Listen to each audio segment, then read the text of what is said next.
Bismillahirrahmanirrahim. Assalamualaikum warahmatullahi wabarakatuh.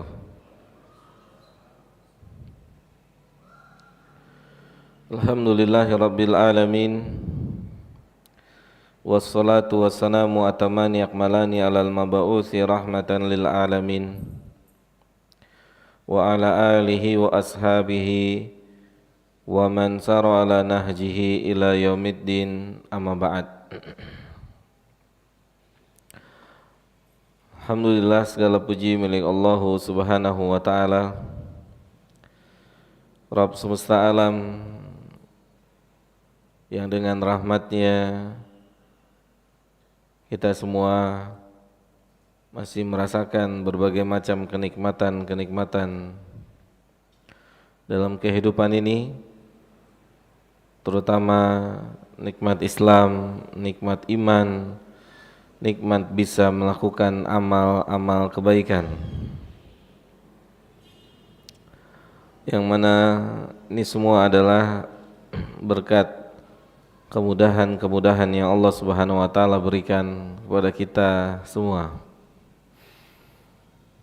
Salawat dan salam semoga Allah ta'ala senantiasa memberikan dan mencurahkannya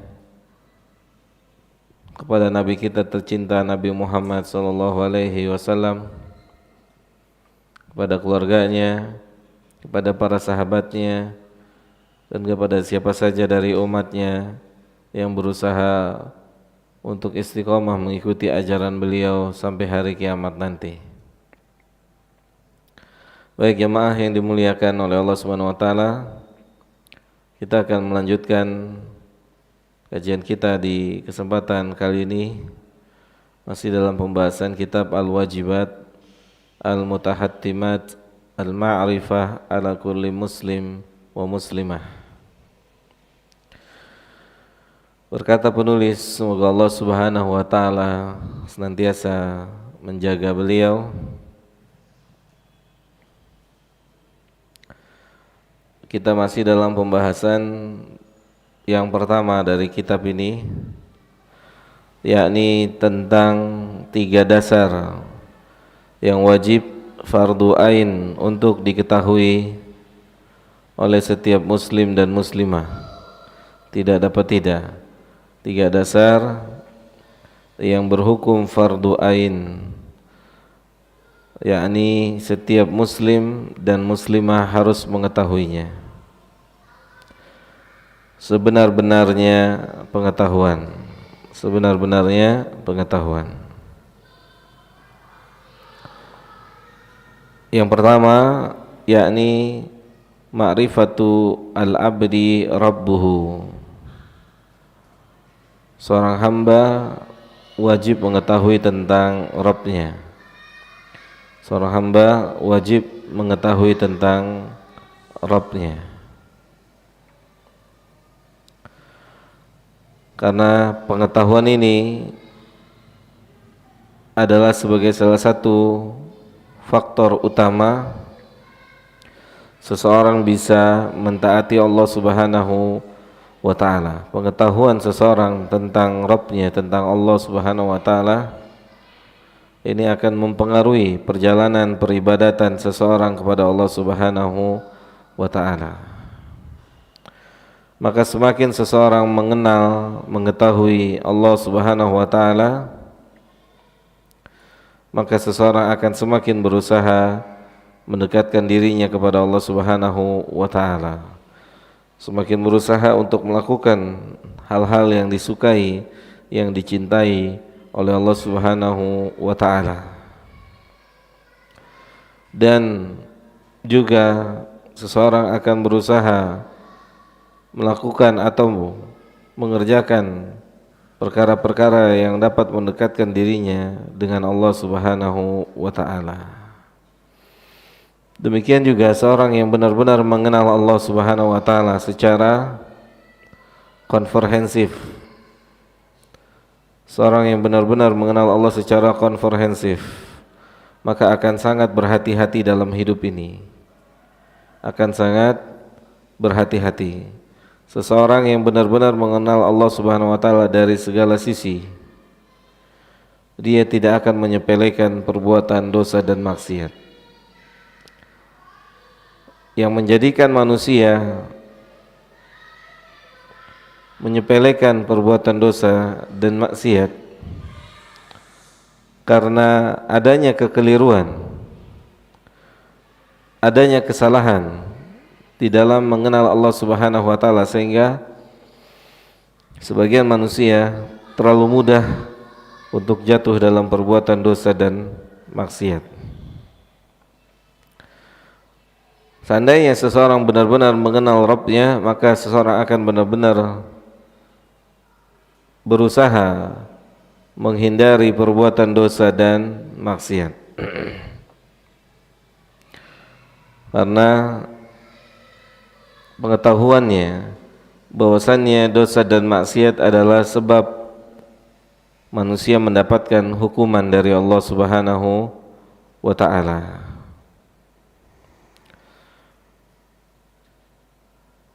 Kemudian penulis mengatakan yang berikutnya, yakni mengenal agamanya. Seorang hamba harus mengenal agamanya. Setelah itu seorang hamba harus mengenal nabinya Muhammad sallallahu alaihi wasallam, bukan hanya sebatas mengetahui atau mengenal namanya. Ini tidak cukup. Ini tidak cukup. Nanti kita akan jelaskan pengetahuan seseorang tentang Nabi. Kalau hanya namanya saja maka ini tidak mencukupi. Kemudian penulis mengatakan, fa idza qila laka man rabbuka, dan jika ada yang bertanya kepada diri kita, jika ada yang bertanya kepada kita, siapakah Rabb kita? Faqul, maka hendaknya kita mengatakan, Rabbi Allah. Rabbku adalah Allah.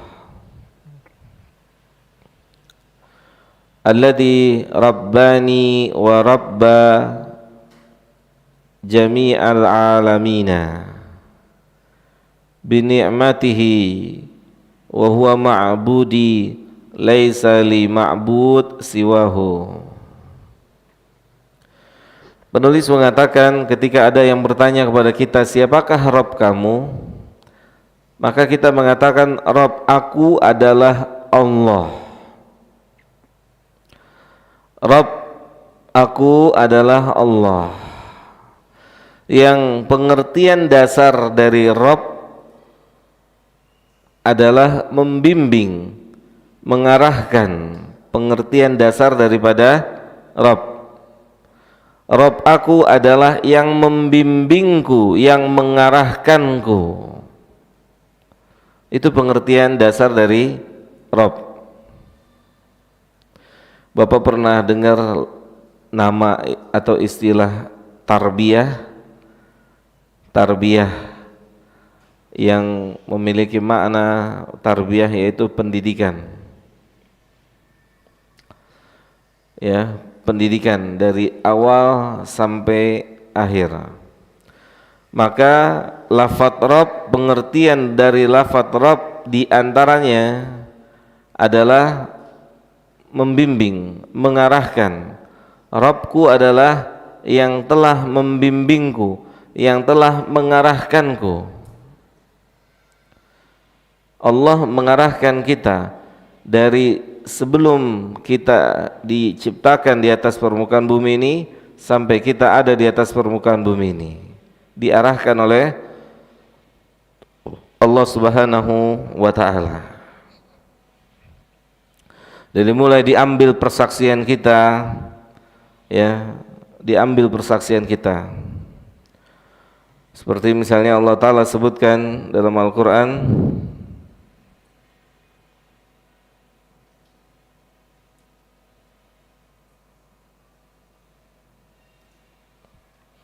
dalam surah Al-A'raf ayat 172,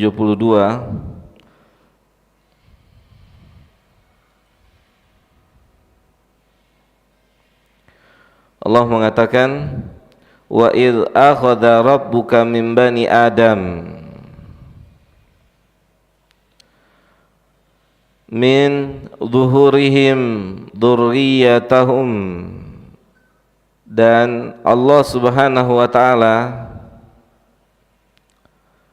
telah menjadikan dari tulang sulbi, tulang belakang anak-anak keturunannya Adam. Kemudian wa ashhadahum ala anfusihim, kemudian Allah Subhanahu wa taala membuat persaksian atau meminta persaksian seluruh anak-anak Adam. Allah meminta persaksian dari seluruh anak-anaknya Adam, dari seluruh keturunannya Adam. Alastu bi rabbikum, kata Allah kepada kita semua tanpa terkecuali, kepada kita semua kita telah diminta persaksiannya oleh Allah.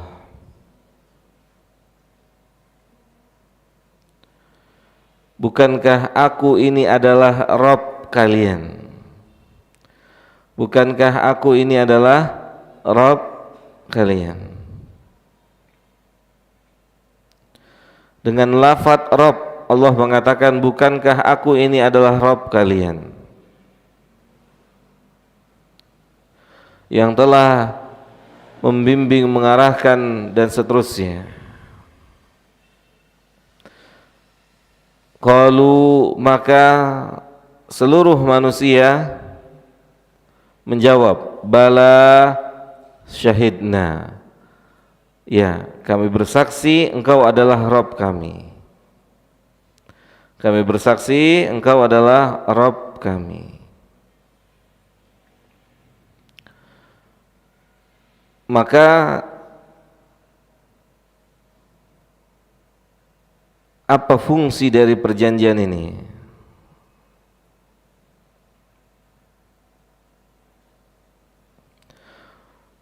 Jadi fungsinya gini, Pak. Saya ilustrasi sederhana, Pak. Kita misalnya buat perjanjian jual beli atau ya perjanjian jual beli atau yang lainnya, dibuat perjanjian.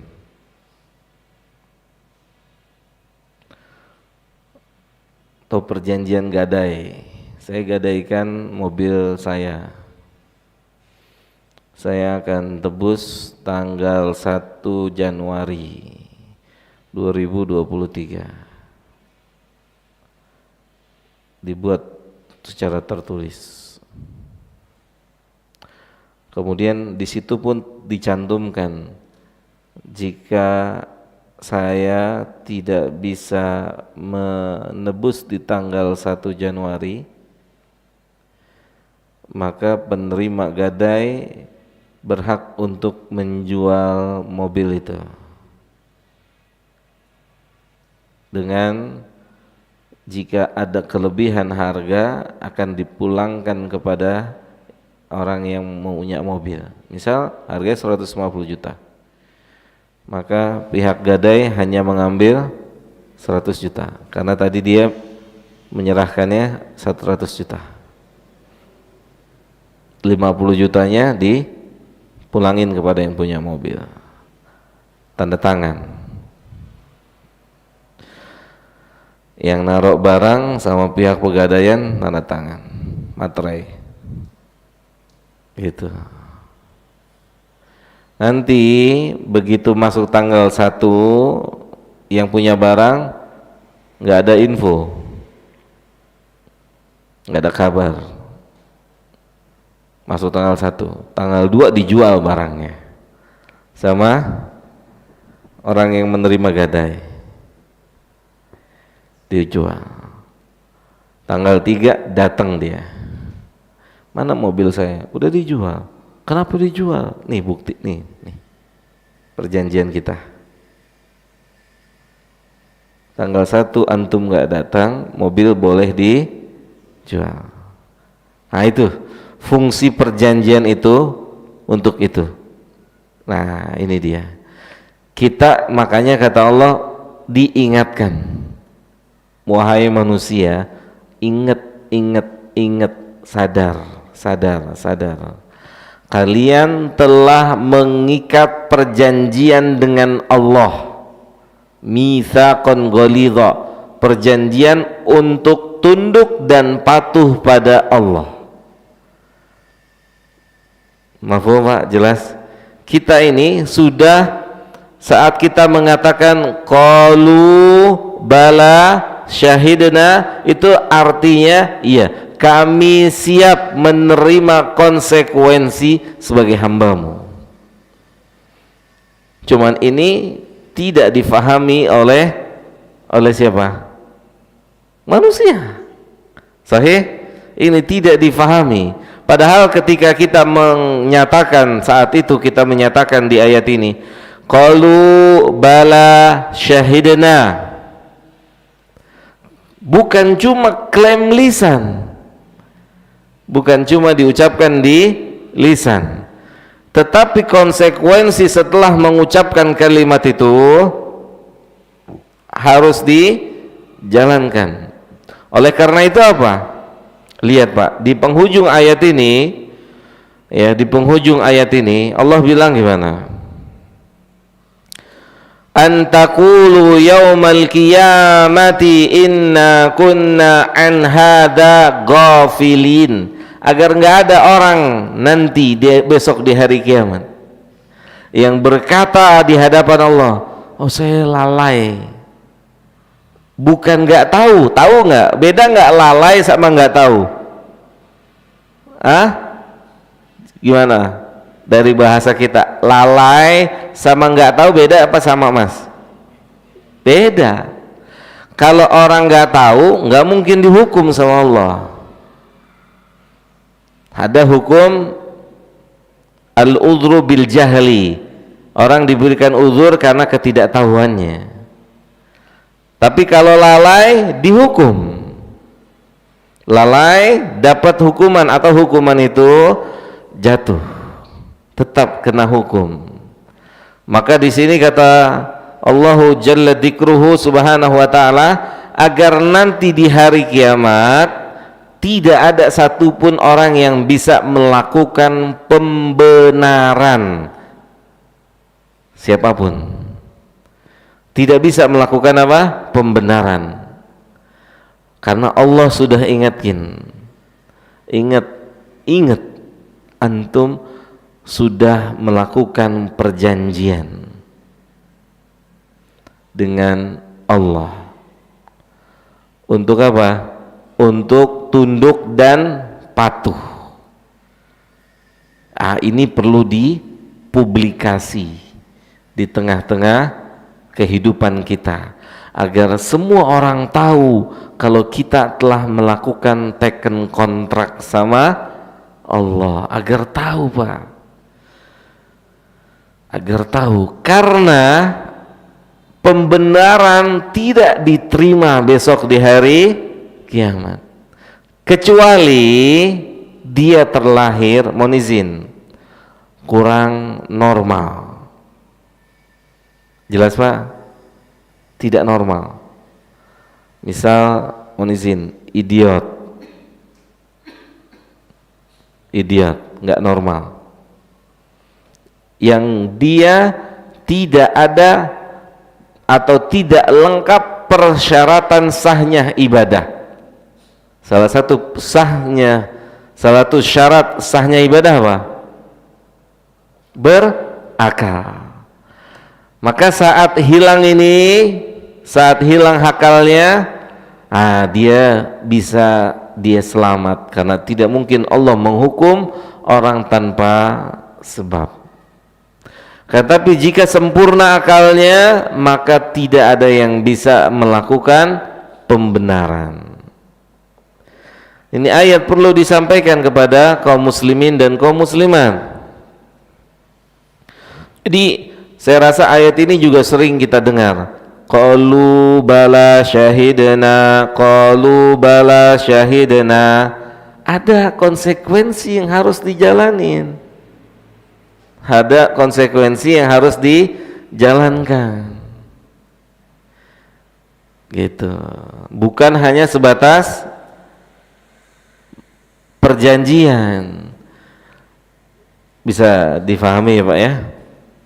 Karena apa? Pemilik barang tadi, yang barangnya sudah dijual oleh pihak pegadaian akan keluarkan bukti perjanjian. Nih, ini tanda tangan antum, ini rekamannya lengkap semua.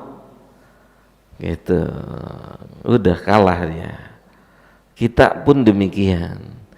Gak bisa melakukan pembenaran besok di hadapan Allah Subhanahu wa ta'ala.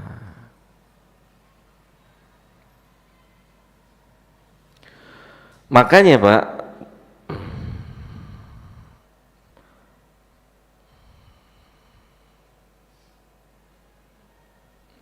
yang diperintahkan oleh Allah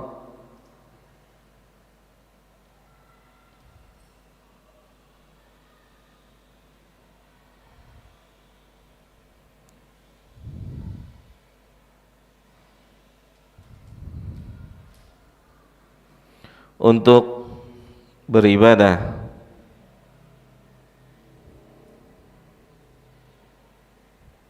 kepada Dia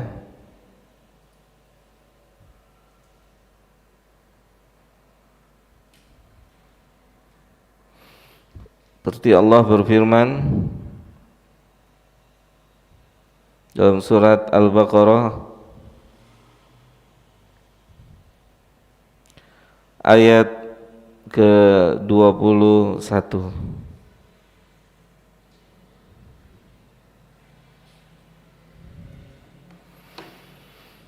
Surat Al-Baqarah ayat 21.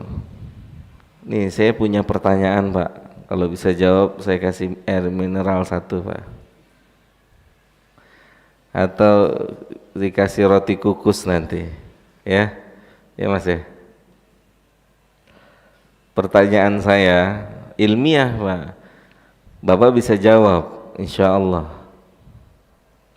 Kenapa di ayat ini yang Allah perintahkan untuk beribadah seluruh manusia, bukan hanya orang Islam? Coba lihat ayatnya. Kenapa bukan ya ayyuhalladzina amanu? Kenapa bukan ya ayyuhalladzina amanu? Kenapa ya ayyuhan nasu u'budu rabbakum? Silakan Pak. Silakan. Karena semua manusia dikasih akal. Sedikit lagi, hampir. Karena semua manusianya sampai situ benar Pak. Sampai situ benar. Ini ada kaitannya dengan ayat yang sebelumnya kita bahas. Ayo itu, saya kasih bocoran tuh Pak.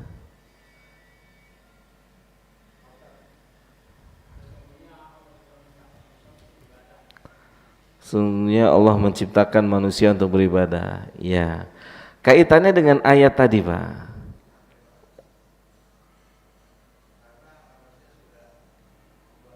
Itu dia. Karena yang melakukan perjanjian bukan cuma Muslim, tapi semuanya. Gitu. Karena yang hamba Allah bukan cuma Muslim. Yang kafir hamba Allah bukan? Hamba Allah, cuman aja membangkang kan gitu. Cuman aja membangkang. Mereka masuk tuh di perjanjian pertama, alastu birabbikum, mereka masuk gak? Kan orang yang kafir Pak, kafir, hukum asalnya saat dia baru keluar dari perut ibunya apa? Muslim. Semua bayi yang dilahirkan di bumi ini pertama merojol itu Muslim. Kapan berubah jadi pindah agama? Setelah dididik, diajarkan oleh orang tuanya, pindah tuh dikit-dikit. Jadi yang A, B, C, D, itu. Nabi bilang apa? Kullu mauludin yuladu alal fitrah. Setiap bayi yang dilahirkan lahir di atas fitrah. Fitrah yang dimaksud Islam. Fa'abawaihi, dan kedua orang tuanya lah yang punya peran atau yang merawat dan mendidiknya, yang punya peran menjadikan ini bayi menjadi Nasrani, Yahudi, Konghucu atau agama-agama yang lain. Peranannya, hukum asalnya Muslim. Makanya di ayat ini, di surat Al-Baqarah ini, Allah punya dasar nggak untuk bilang, wahai manusia semuanya yang ada di bumi ini kalian harus menyembah saya. Punya dasar nggak? Punya dasar nggak? Taib. Nih ilustrasi sederhana.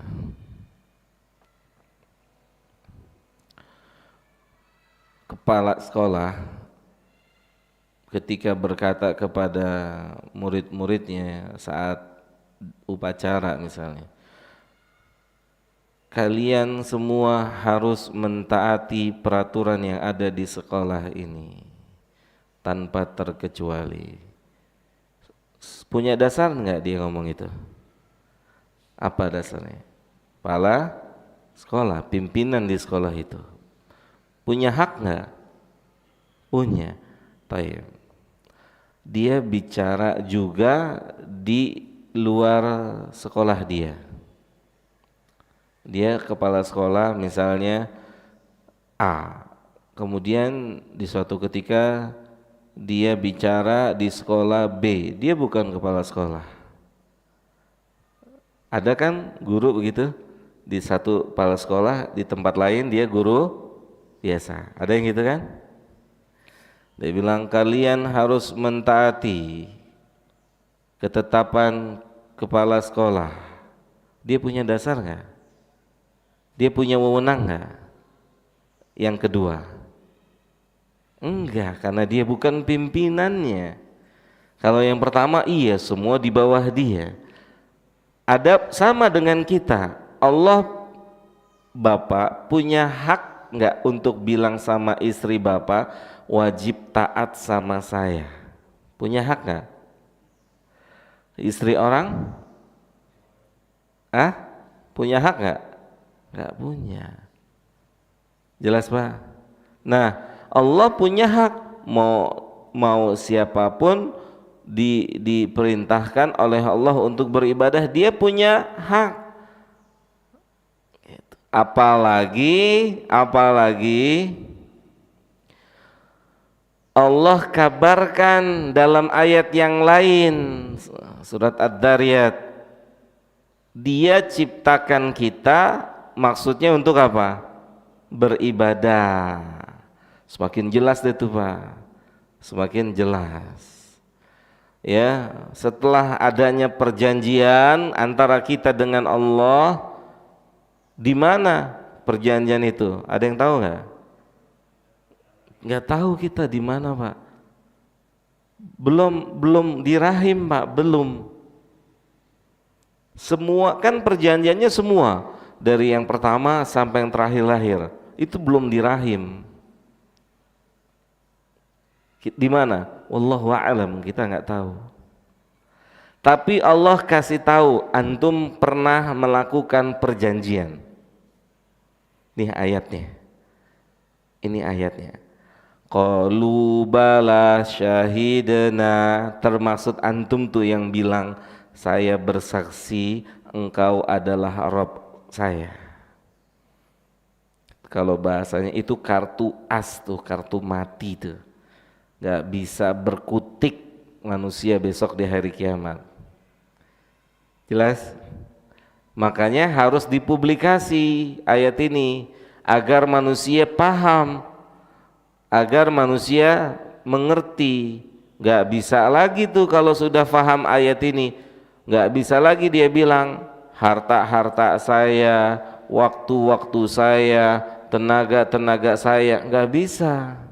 Udah ada perjanjian, semuanya sudah ada perjanjian dengan Allah Subhanahu wa ta'ala. Jelas ya Pak ya?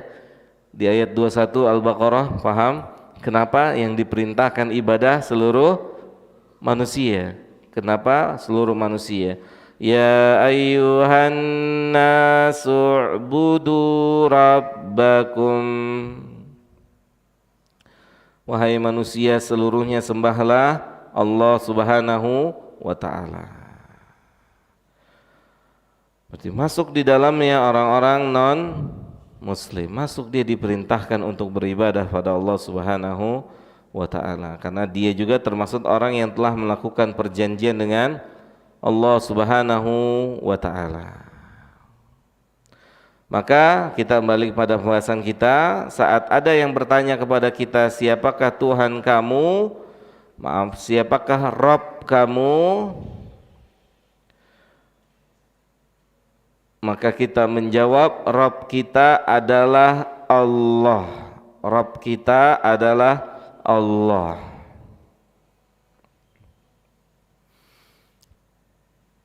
Rabb kita adalah Allah yang telah menciptakan kita, mengarahkan kita, dan seterusnya, memberikan petunjuk ke jalan-jalan yang Dia ridhai dan seterusnya.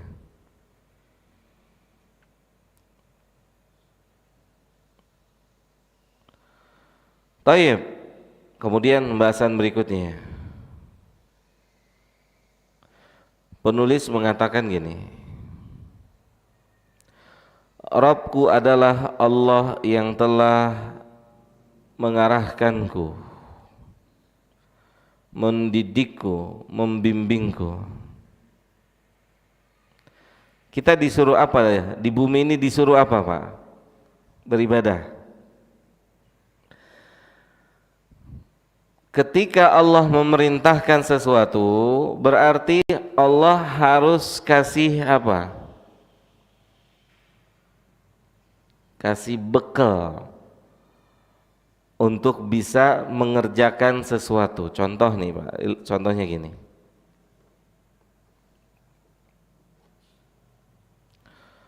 Saat kita bilang sama anak kita misalnya,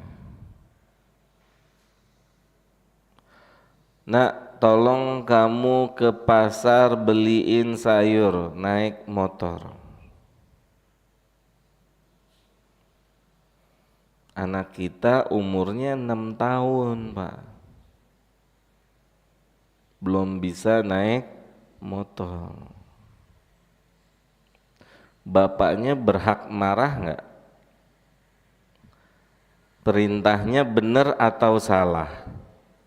Tuh ada poin pertama, bapaknya berhak marah nggak? Berhak marah nggak? Yang pertama, enggak. Kenapa enggak? Karena masih kecil, di bawah umur, gitu. Bapaknya tidak berhak untuk marah.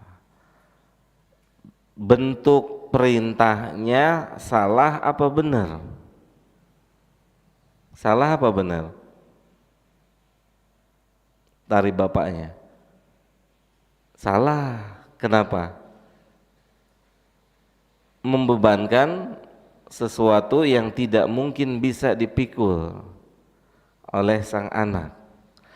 Dan itu Allah, nggak mungkin Allah kasih beban kalau yang dibebankan belum mampu, belum cukup umurnya.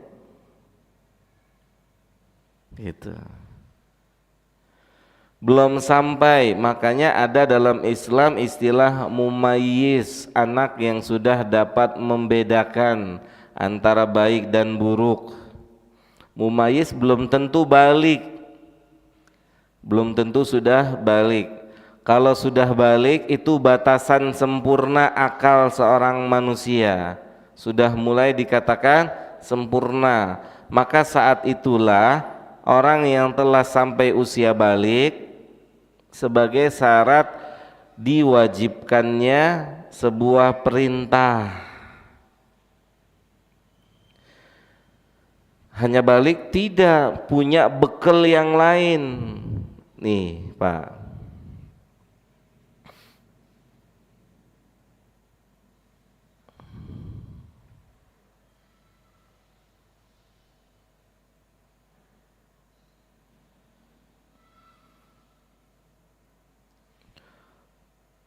dalam surat Al-A'raf ayat 179, ini bekalnya nih Pak, bekalnya dari Allah nih. Allah bebankan syariat pada kita, ini bekalnya. Alatnya nih, alatnya. Sebelum nyuruh orang naik motor apa? Kita nyuruh anak naik motor sebelumnya harus apa? Ajarin dulu. Ajarin dulu. Nih, nyalainnya begini, begini jalan begini nih. Baru besok bisa disuruh.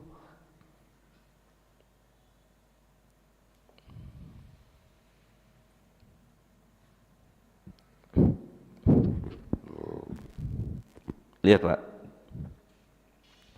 kata Allah, walaqad dzara'na li jahannama katsira minal jinni wal ins. Kami akan isi neraka jahanam banyak dari jin dan manusia. Itu yang bicara siapa? Allah. Terus lihat Pak, Allah kasih tahu sebabnya. Allah kasih tahu sebabnya. Apa sebabnya? Lahum qulubun la yafqahuna biha. Nih Pak, kita kan disuruh beribadah Pak sama Allah Pak. Nggak mungkin dong kita nggak mungkin kita bisa beribadah kalau kita nggak punya kecerdasan, kalau kita nggak punya kepintaran. Nggak mungkin, gimana kita bisa tahu wudu, sholat, nggak mungkin. Maka dikasih kecerdasannya sama Allah tuh. Lahum qulubun, dikasih tuh. Kalau digunain selamat Pak, selamat. Kalau tidak digunakan sebagaimana mestinya, petaka, malah petaka. Buat siapa? Buat yang menerima itu. Lahum qulubun la yafqahuna biha. Dikasih hati, dikasih kecerdasan, tapi enggak digunakan untuk memikirkan Allah, mendekatkan diri kepada Allah. Berarti yang selamat siapa? Yang menggunakan kecerdasannya untuk mendekatkan diri kepada Allah.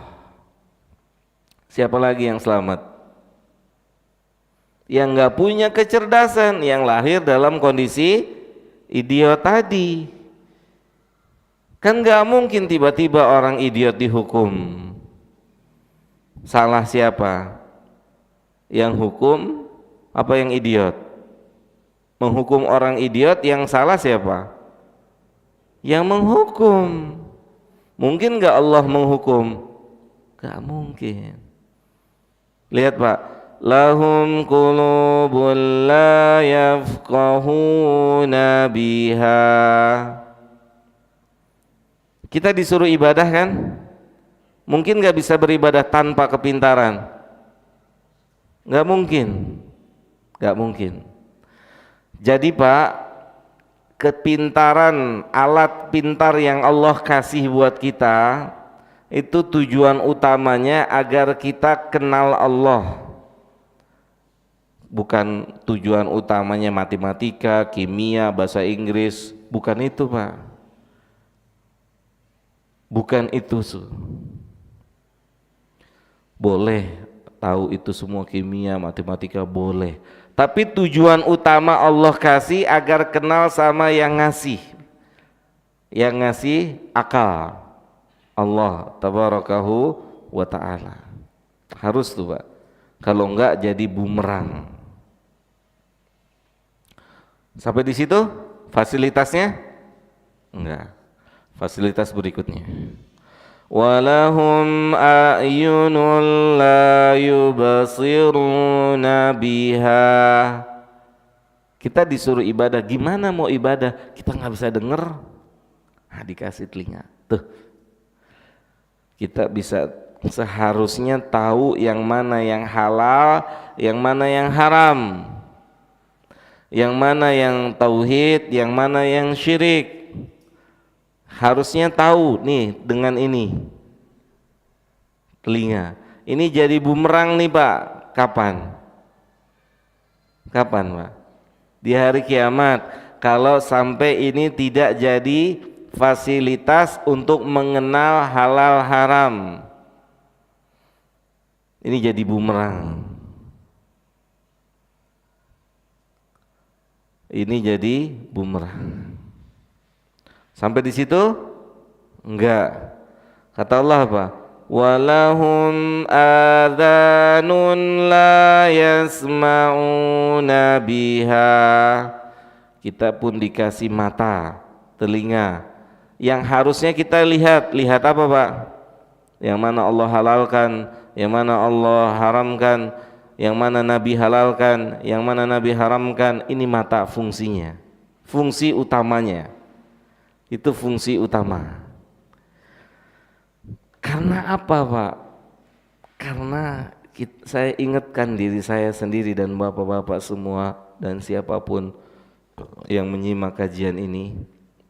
Lihat Pak, surat Ad-Dariyat itu, wa ma khalaqtul jinna wal insa, apa Pak? Illa liya'budun. Ini semua dari ujung pala sampai ujung kaki itu diciptakan oleh Allah untuk fasilitas ibadah. Siapa yang bilang kita harus seimbang dunia dan akhirat? Mana buktinya? Dunia sekedarnya butuh makan, butuh tempat tinggal, sekedar, bukan prioritas utama. Prioritas utamanya apa? Ibadah. Jangan dibalik konsep hidupnya. Konsep hidupnya fokus beribadah pada Allah Subhanahu wa ta'ala.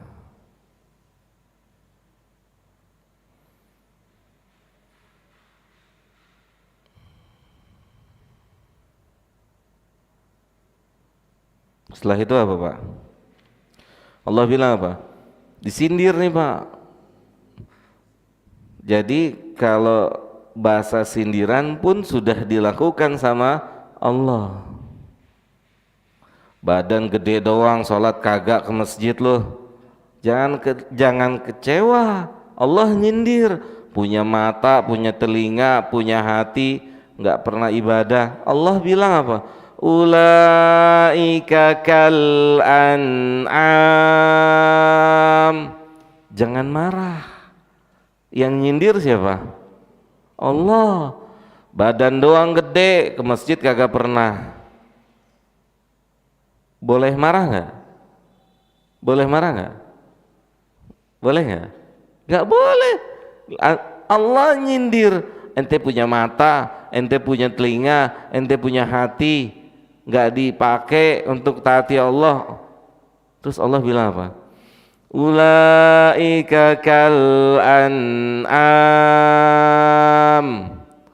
Siapa yang bilang? Yang menyerupakan mereka seperti binatang ternak siapa? Allah. Jangan marah. Bahasa sindiran itu telah ada dalam Al-Quran. Jelas ya? Bahasa sindiran itu telah nyata dalam Al-Quran. Gitu. Bahasa sindiran tuh ada. Kesana kesini kuat gitu kan. Naik gunung berapa tingginya? 3.000, 4.000 kuat. Masuk masjid subuh-subuh kagak pernah gitu. Ada ya gitu kan? Masya Allah. Nonton bola 2 jam kuat. Giliran mau subuh, bismika Allahumma amut, tidur. Nah, yang nyindir Allah. Jadi kalau menyindir jangan tersinggung. Apalagi memang ada pada diri kita misalnya. Gitu. Badan doang lu gede lu gitu. Boyo ke masjid nggak pernah. Nah, itu tepat tuh. Tepat nggak Mas? Tepat. Ini Allah nih kasih kepintaran, kasih pendengaran, kasih penglihatan. Nggak digunain, Allah sindir nggak? Sindirnya gimana? Seperti binatang ternak. Bahkan sampai di situ enggak dilanjutin, lebih sesat, lebih jelek. Tuh, lebih sesat, lebih jelek.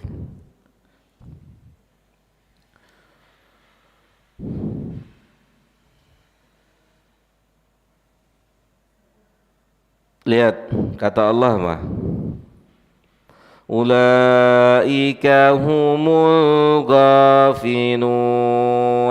Yang kayak gitu tuh orang-orang lalai, bukan bodoh, lalai. Beda sama bodoh.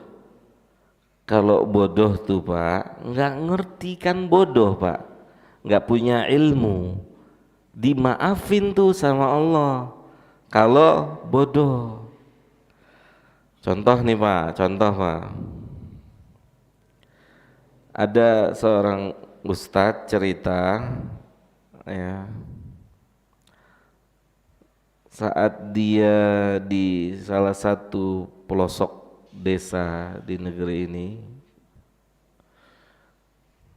jadi dia bikin semacam panggung kecil untuk sholat Pak, bersama ustadz-ustadz. Sholat nih Pak di pedalaman tengah-tengah hutan, yang orang situ pakaiannya masih pakai koteka. Saat ustadz sholat Allahu Akbar bersama rombongan, itu warga kampung datang ngelilingin mereka, dikelilingin nih Pak, diliatin. Setelah salam ditanya, kalian lagi ngapain? Itu bodoh Pak. Pernah nggak ada yang nanya Bapak, Allahu Akbar, Allahu Akbar, Pak itu suara apaan? Pernah nggak ada yang nanya? Pernah nggak? Jangankan orang Islam Pak, orang non Muslim aja tahu Pak suara apa itu. Tahu nggak? Nah kalau mereka tuh lagi sholat ditontonin Pak begini Pak, udah selesai ditanya lagi ngapain, itu namanya bodoh. Kalau hidup di tengah ilmu bukan bodoh tapi lalai, dan lalai kena hukum. Beda dengan bodoh. Kalau bodoh tidak kena hukum. sampai terangkat kebodohannya, sampai terangkat kebodohannya.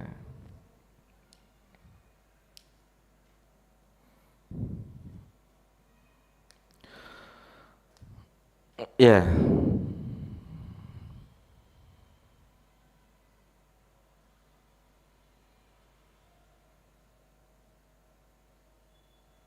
Maka Allah punya hak nanti untuk menanyakan kepada kita semua perjalanan hidup kita di atas permukaan bumi ini. Allah punya hak, ya.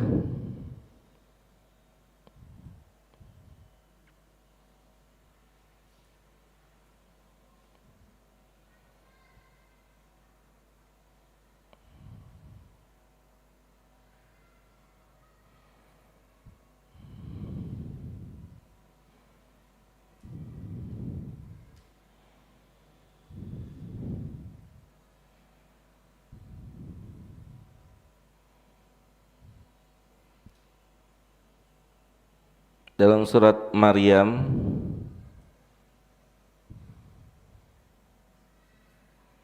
ayat ke-93,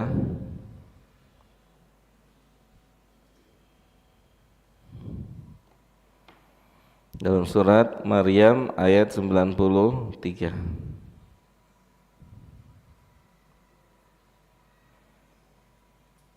Allah mengatakan,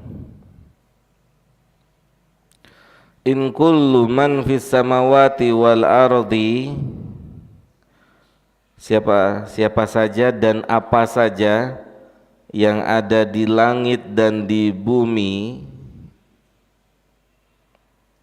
illa atir rahmani, kecuali besok di hari kiamat saat pulang ke hadapan Allah statusnya sama, yaitu abda, hamba, masuk di dalamnya orang kafir, statusnya sama tuh. Maka dia juga ditanya di kuburnya tuh, man rabbuka, ditanya Pak. Jadi yang ditanya man rabbuka bukan hanya muslim, dia juga ditanya man rabbuka. Bapak pernah dengar fitnah kubur kan? Pernah enggak? Yang dimaksud fitnah kubur adalah pertanyaan di alam kubur. Fitnah, ujian. Tuh. Fitnah kubur. Nabi bilang sallallahu alaihi wasallam, ketika pertanyaan itu kepada orang-orang kafir, dalam riwayat yang lain kepada orang-orang fajir, muslim tapi tidak kenal Allah, muslim tapi tidak kenal Allah, maka saat pertanyaan itu tertuju kepada dirinya, dia tidak bisa menjawab. Nabi bilang jawabnya apa?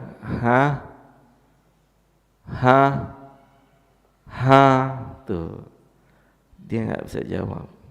Man rabbuk, dia nggak bisa jawab. Golongan pertama nggak bisa jawab. Padahal apa? Padahal dia mengakui Allah sebagai Rabbnya. Hatta Pak, orang kafir itu mengakui Allah sebagai Rabb mereka Pak. Rabb bukan Tuhan Pak. Kalau Tuhan itu ilah, harus dibedakan. Dan Rabb bukan Tuhan. Rabb itu pencipta, penghidup, yang memberi hidup, yang memberikan kematian, menyembuhkan dan seterusnya, itu Rabb. Kalau Tuhan, ilah yang disembah. Nah, orang kafir itu mengakui Allah sebagai Rabb-nya. Al-Quran menyebutkan, Nih, kata Allah,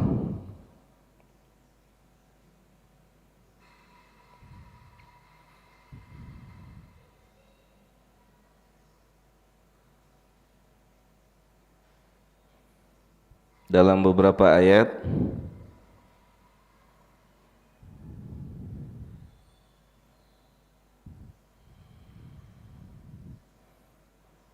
di antaranya surat Al-Ankabut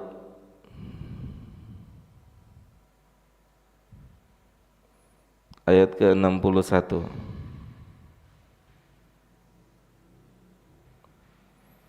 Allah berkata kepada Nabi kita sallallahu alaihi wasallam,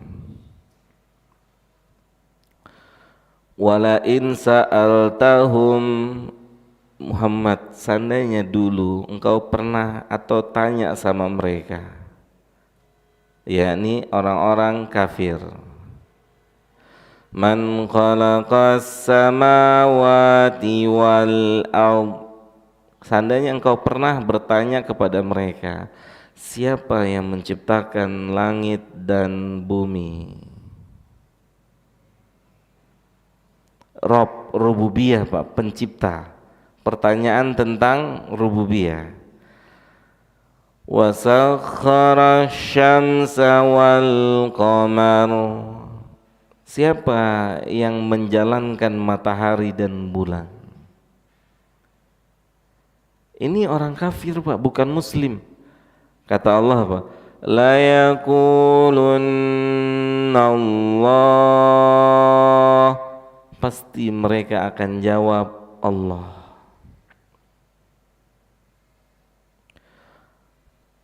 Gak mungkin Pak mereka sebut nama berhala mereka. Sampai hari ini dan sampai hari kiamat.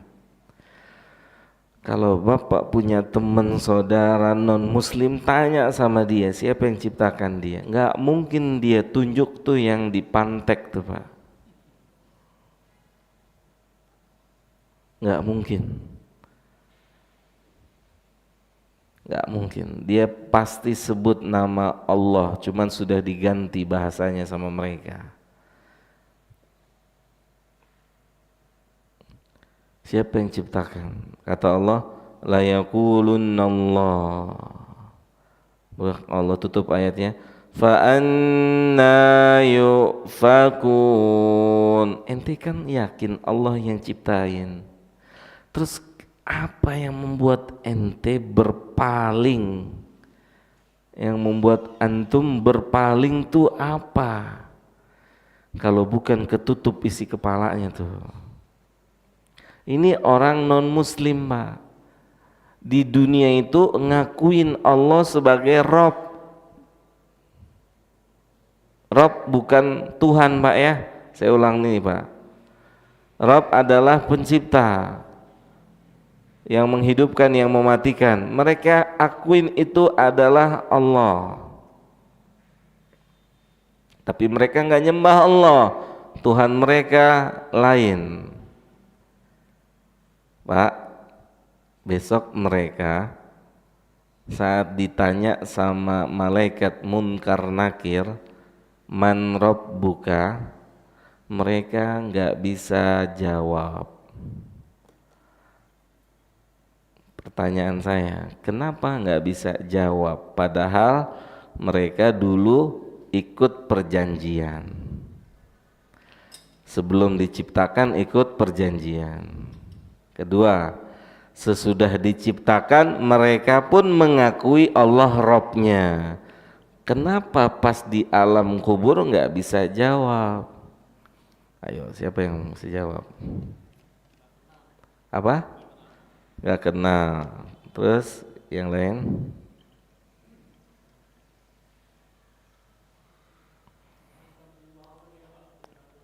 Karena dia bukan menyembah Allah. Masya Allah. Yang lain ada lagi? Poin utamanya. Bismillah. Ini penting, sangat penting dalam hidup kita. Bismillah.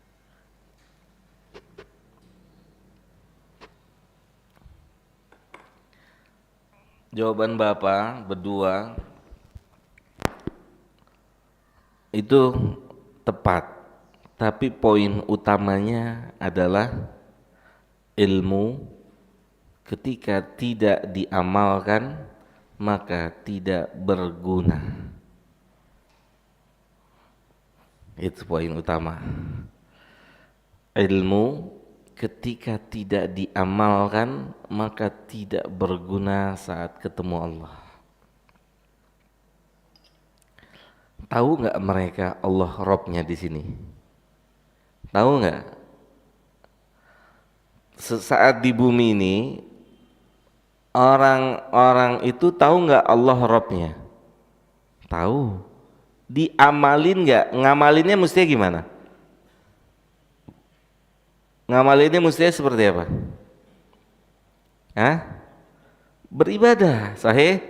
Beribadah kepada Allah, menyembah Allah. Konsekuensinya kan begitu sederhana. Bapak anaknya diterima di sekolah ini ya, ini peraturannya. Konsekuensinya harus ngikutin peraturan. Bisa nggak hidup semau dia? Sekolah menetapkan jam 7 masuk, dia datang jam 9. Pulang jam 3, jam 11 minta pulang. Masuk Senin sampai Jumat, sekolahnya cuma Senin doang. Kira-kira berapa lama tuh dapat panggilan dari sekolah? Jelas? Konsekuensinya setelah orang mengakui Allah, mengetahui Allah sebagai Robnya, konsekuensinya apa? Menyembah. Maka tadi saya sampaikan ayat qalu bala syahidna ini harus dipublikasi. Wahai manusia, antum semua sudah teken kontrak sama siapa? Allah. Untuk apa? Beribadah. Gak bisa enggak, besok enggak ada alasan lagi. Gitu. Besok enggak ada alasan lagi. Beda orang yang hidup tengah hutan tadi Pak ya, mereka bodoh masuknya. Kalau orang yang hidup di tengah ilmu masuknya lalai, goflah, gitu Pak. Jadi poin utamanya bukan cuma nggak kenal Allah, poin utamanya ilmu ketika tidak diamalkan maka dia tidak berguna besok di hadapan Allah. Nggak berguna tuh. Orang tahu ya kan, gurunya kasih PR matematika halaman 10 ditulis di papan tulis, catat nak PR buat hari Senin. Datang anaknya, salah satu anak, mana punya kamu kerjaannya? Saya belum ngerjain Bu, gitu. Saya belum ngerjain Pak, gitu. Tahu nggak ada PR? Tahu, halaman 50 nomor 1 sampai 10. Fungsi nggak ilmunya? Pengetahuan dia PR halaman 50 dari nomor 1 sampai 10 berfungsi nggak? Enggak. Enggak. Kapan berfungsi? Kalau dia kerjain. Begitu Pak. Kenapa nggak bisa jawab? Demikian juga dengan sebagian orang Islam. Nabi bilang mujrim itu nggak bisa jawab. Orang dia nggak tahu Pak. Jangankan nyembah Allah, masuk masjid aja dia nggak tahu kiblatnya di mana. Pernah nggak ketemu orang gitu? Udah masuk masjid, nanyain kiblatnya kemana? Belum pernah ya? Saya pernah Pak, kiblatnya kemana? Dalam hati, kapan terakhir dia sholat nih? Hah? Bukan lagi nanya tempat wudhu, kiblatnya kemana? Arahnya kemana? Pernah dengar nggak Bapak? Ada orang ditanya jumlah rakaat sholat salah. Pernah? Nih Pak, nyata nih Pak. Ada orang nikah, nggak pernah sholat. Penghulu tahu dia nggak pernah sholat. Ditanya sama penghulunya, Mas, subuh berapa rakaat? 3. Ya salah. 3. Yang benar Mas. Iya 3. Maghrib berapa? 4. Yang benar. Itu orang yang di sekitar itu ketawa Pak. Allah Akbar, sedih saya Pak. Sedih. Orang Islam mau nikah, subuh berapa? 3. Maghrib 4. Dan itu ada. Mohon izin, siapa dia Pak? Dia itu salah satu orang yang kalau bahasa kita sekarang tuh ya preman lah gitu Pak. Preman di kampung. Subuh berapa tadi? 3. Orang-orang mau ketawa sambil yang dengerin subuh 3, pede lagi, bener, iya bener 3. Sian Pak, sian. Sian saudara-saudara kita Pak. Sampai akhirnya jumlah rakaat saja sudah salah. Kira-kira bacaan sholatnya masih bisa nggak? Ya salam Pak. Masih banyak kita PR-nya Pak. Jadi belajarnya jangan terlalu jauh. Yang gini aja masih banyak nih PR-nya. PR-nya masih banyak. Gitu. Nggak fungsi nanti ilmunya. Ilmu itu tidak berfungsi kalau tidak berbuah amal, nggak berfungsi. Makanya nggak bisa jawab, padahal dia salah satu orang yang bersaksi Allah adalah Rabb-nya. Tapi kenapa di alam kubur nggak bisa jawab? Ini ngeri Pak. Kalau orang nggak ngikutin peraturan sekolah kan jelas drop out, keluarin, jelas nggak? Jelas ya. Nama si Fulan bin Fulan sudah dicoret, jelas tuh. Mau masuk lagi nggak bisa, nama Anda sudah dicoret, Anda sudah tidak terdaftar sebagai siswa di sini, sudah jelas. Yang repot kalau nama kita sudah tidak terdaftar muslim saat di alam barzah itu. Nama Anda sudah tidak ada dalam status muslim. Dan itu terjadi Pak. Salah satu buktinya ini yang nggak bisa jawab. Mereka nggak tahu status keislamannya ternyata telah dicoret. Kenapa dicoret Pak? Nggak sholat. Iya, bukan cuma nggak sholat, konsekuensi sebagai muslimnya tidak dijalankan.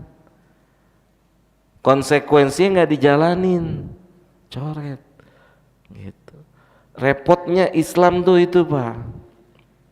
Di negeri ini, sholat nggak sholat, KTP-nya tetap Islam.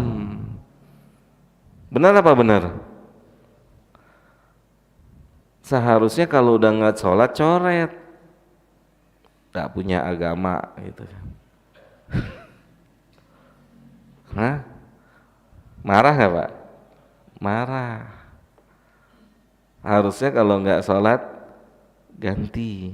Oh, atau nasehatin, Mas nggak sholat ya Mas, sholat. Maka nggak salah kalau ada istilah Islam KTP, nggak salah, itu benar. Pak, di dunia ini mungkin status Islam itu nggak bisa dihapus Pak. Kelurahan juga nggak punya hak dong, betul gak Pak? Walaupun dia nggak pernah sholat, kelurahan nggak punya hak tuh coret tuh, bener ya? Tapi yang punya agama ini punya hak. Siapa yang punya agama? Allah. Repot Pak kalau taunya nanti ditanya mungkar nakir, man rabbuka, hah, repot nih Pak. Makanya mendingan dikasih tahu sekarang, nggak apa-apa Pak, Mas nggak sholat itu bisa keluar dari Islam. Sederhana, kasih tahu. Mas nggak taat sama Allah bahaya. Yang repot kalau dicoret status muslimnya dan dia nggak sadar kalau status muslimnya sudah dicopot, dicoret. Emang KTP tetap muslim, Islam gitu. Tapi kan agama ini bukan punya kelurahan, nggak bisa dia bilang mau mungkar nakir, gua muslim, nih KTP gua muslim, nggak bisa. Bukan itu yang penting. Yang terpenting apa? Dijalanin nggak tuh Islamnya. Jelas Pak ya? Mafhum? Maka PR kita masih banyak Pak. Banyak gak? Banyak.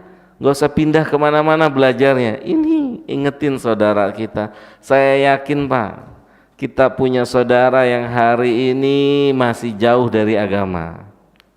Sahih? Baik saudara dekat maupun saudara jauh. Saya yakin kita masih punya saudara yang belum sholat 5 waktu. Sahih enggak? Ya, saya yakin tuh Pak. PR kita di situ banyak. Bagaimana mereka sholat? Sedapat mungkin kita harus berusaha mereka mengucapkan syahadat sholat. Sholat. Ajarin mereka, kasih tahu mereka. Itu bentuk kasih sayang kita yang sebenarnya kepada mereka. Dan itulah konsekuensi Rabb saat kita mengatakan Allah sebagai Rabb kita. Sami'na wa ata'na. Kalau ini tidak ada, maka ini akan berakibat dihapuskan keislaman seseorang. Paham Pak? Jadi lafadz sami'na wa ata'na itu harus ada pada diri setiap muslim dan muslimah. Allah bilang A, siap. Allah bilang B, siap. Allah bilang C, siap. Bukan sami'na wa asaina, kami dengar dan kami maksiati. Nanti nggak berfungsi tuh status muslimnya saat ketemu Allah, gitu ya. Semoga Allah Ta'ala memberikan kita semua taufik dan hidayahnya untuk menyebarkan kebenaran di tengah-tengah lingkungan kita masing-masing, agar mereka yang belum mengetahui sadar ya, kembali kepada Allah Subhanahu wa Ta'ala. Ya, mungkin sampai di sini yang bisa kita bahas. Insyaallah pada pertemuan berikutnya akan kita lanjutkan kembali. Jika ada yang ingin bertanya, falyatafadhal.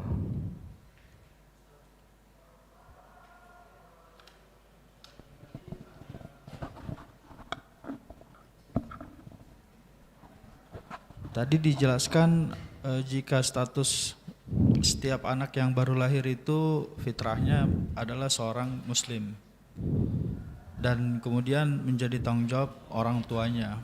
Nah, bagaimana jika seorang anak tersebut lahir di satu tempat, di satu negara mungkin dia tidak pernah menerima Islam. informasi tentang Islam, dan itu turun temurun misal seperti itu Ustaz, sampai beberapa generasi. Itu bagaimana hukumnya Ustaz? Iya. Demikian. Taib.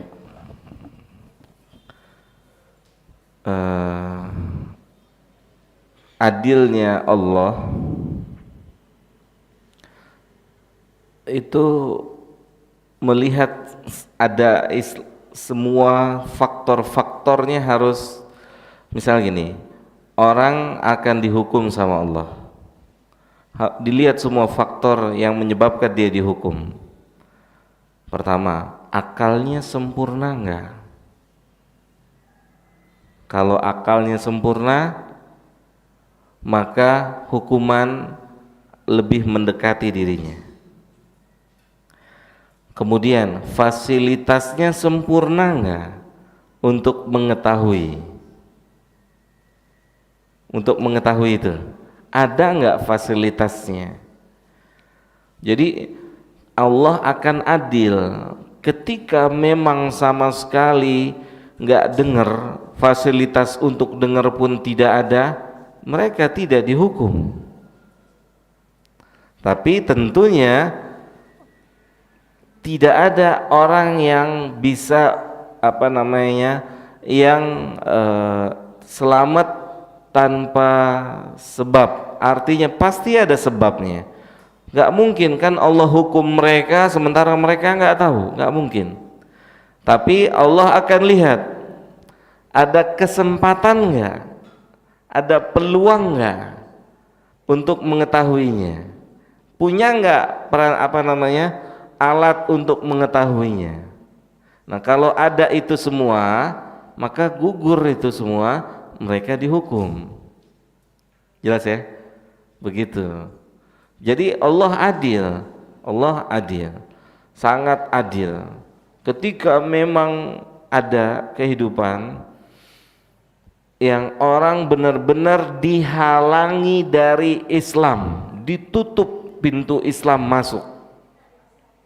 Jelas ya? Kebayang nggak?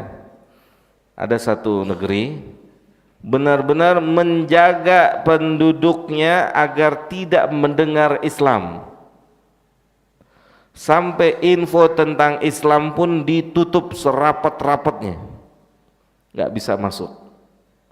Nah, ini statusnya tentu Allah lebih tahu. Jelas? Begitu. Allah adil. Kalau mereka dengar, kata Allah, hatta yasma'a kalam Allah. Nabi juga mengatakan, kata Nabi, la yasma'u bi ahadun min hadhil ummah. Tidaklah salah seorang dari umat ini mendengar tentang saya.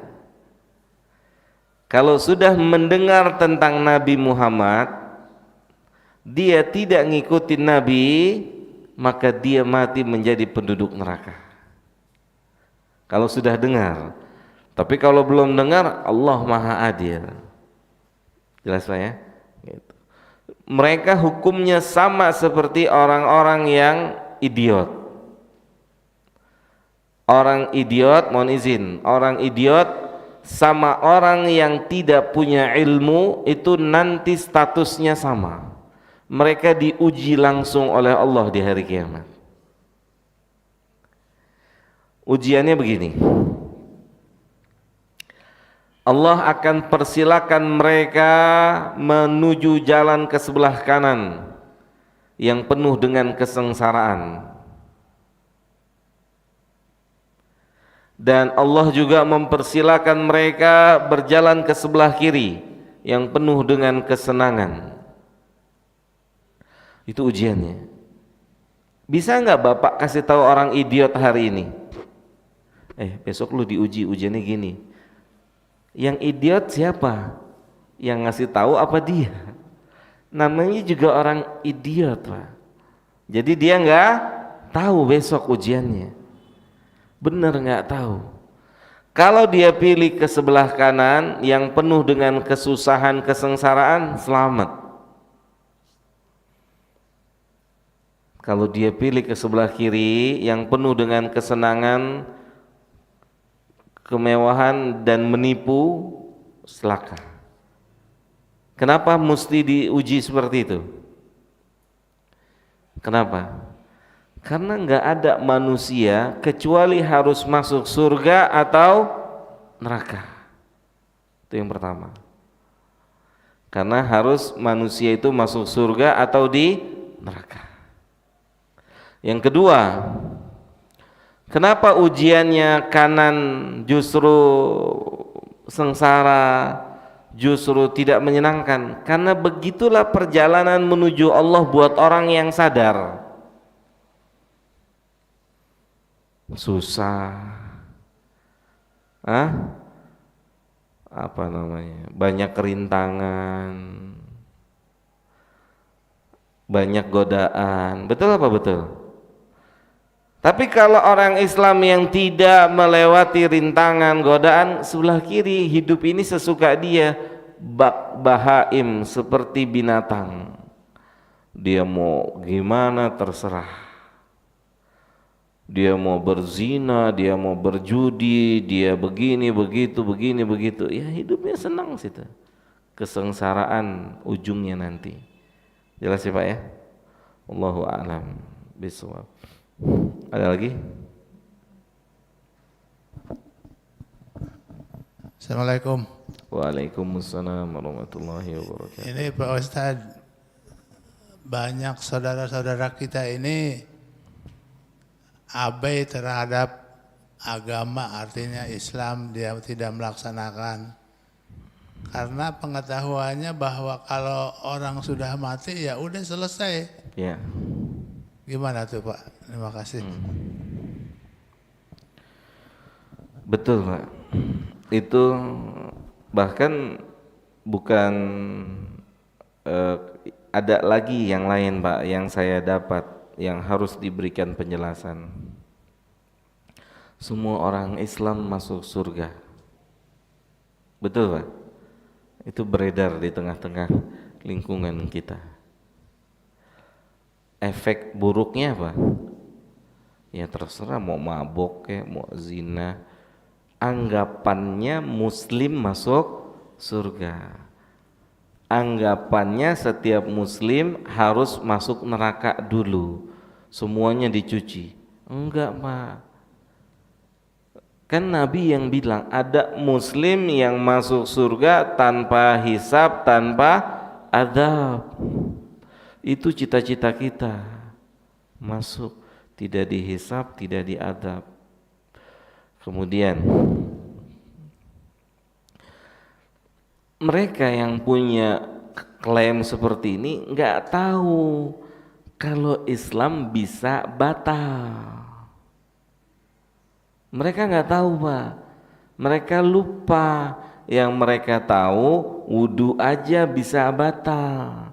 Kalau kentut, kencing, puasa bisa batal, makan minum sengaja siang hari. Tapi mereka nggak tahu kalau Islam juga bisa batal. Tuh Pak, bahaya tuh Pak. Nah, yang Bapak sampaikan ini juga bagian dari syubhat. Kalau udah mati, udah aja gitu. Betul Pak ya? Ini juga kita perlu ngejelasin PR lagi nih buat kita nih. Gitu. Ada siksa kubur, ada nikmat kubur. Kasih tahu ayat Al-Qur'an. فَمَنْ يَعْمَلْ مِثْقَالَ ذَرَّةٍ خَيْرًا يَرَهُ. Kita orang Islam beriman, kebaikan sekecil apapun Allah kasih lihat, kasih balasan. وَمَنْ يَعْمَلْ مِثْقَالَ ذَرَّةٍ شَرًّا يَرَهُ. Kita orang beriman Pak, keburukan kecil sekecil apapun yang enggak diketahui oleh siapapun Allah kasih balasannya dan Allah tahu kita beriman, Pak. Gitu.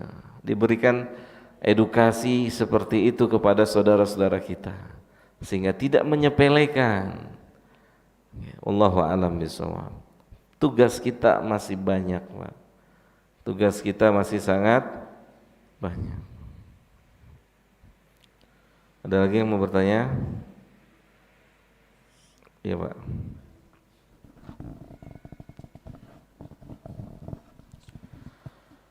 Assalamualaikum warahmatullahi wabarakatuh. Waalaikumsalam warahmatullahi wabarakatuh. Pak Ustadz, pertanyaan saya masih terkait dengan pertanyaan yang pertama tadi, bahwasanya setiap bayi yang lahir adalah muslim.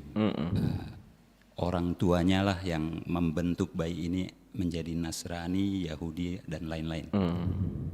Pertanyaan saya, ketika nanti seseorang, katakanlah misalnya kafir, orang kafir ini diminta pertanggungjawaban, ada andil orang tuanya di sana membentuk dia menjadi Nasrani atau kafir.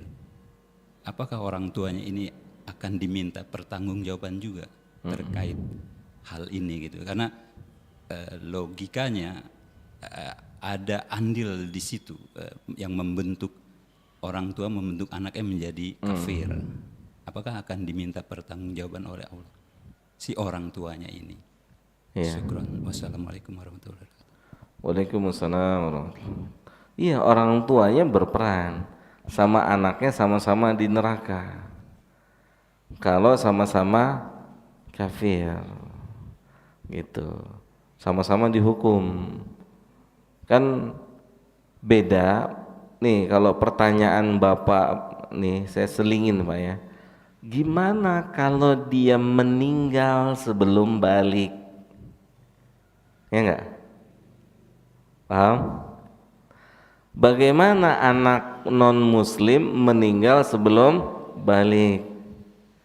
Statusnya muslim. Tuh. Jelas? Gitu. Sebentar, Pak. Paham, Pak? Karena Nabi pernah ditanya, semua anak dikumpulkan dengan dalam kondisi yang sama. Jadi kalau misalnya dia sudah balik, maka dia sudah bertanggung jawab sendiri. Jelas, Pak? Ada nggak anak non muslim 5 tahun meninggal? Ada atau tidak? Ada. Taib. Sejak kapan Allah bebankan kewajiban buat manusia? Balik. Lihat, Pak, syariat jihad, Pak. Anak kecil boleh dibunuh nggak? Nggak boleh. Lihat indahnya agama Islam. Kita perang, ada anak kecil, tuh nggak boleh diapa-apain. Anak kecil tuh. Islam tuh, kecuali anak kecilnya megang senapan nembakin kita, boleh dibunuh. Anak kecil lagi main gundu dibunuh, nggak boleh. Jelas, Pak ya? Wallahu a'lam. Jadi, Pak, mau tanya. Waalaikumsalam warahmatullahi wabarakatuh.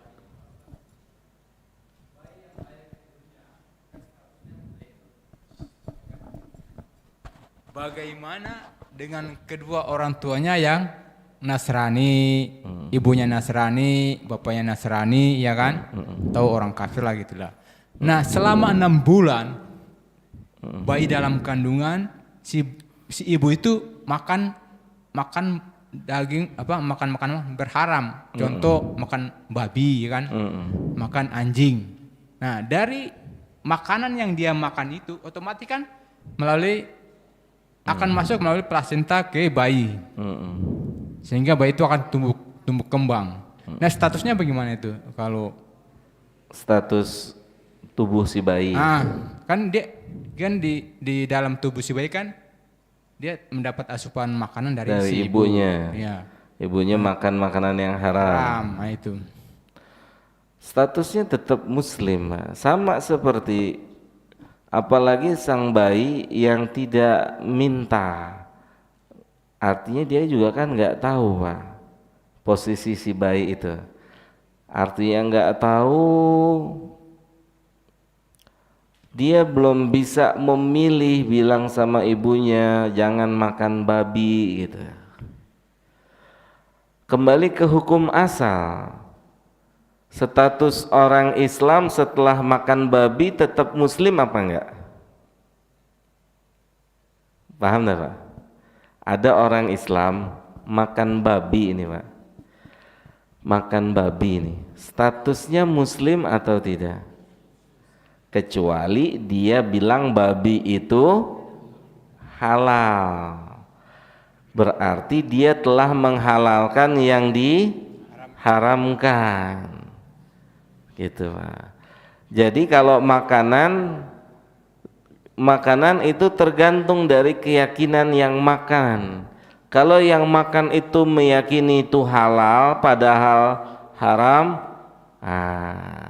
seperti ada juga orang jualan babi tapi nggak makan babi, ada nggak? Hah? Ada ya?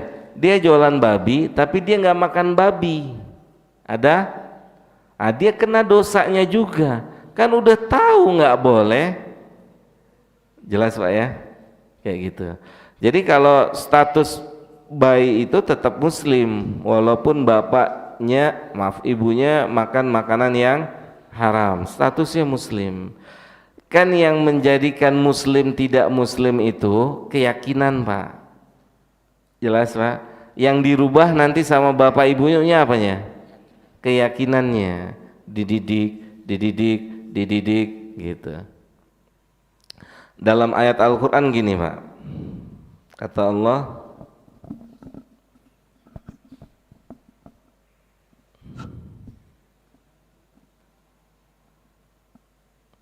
dalam surat Rum ayat ke-30,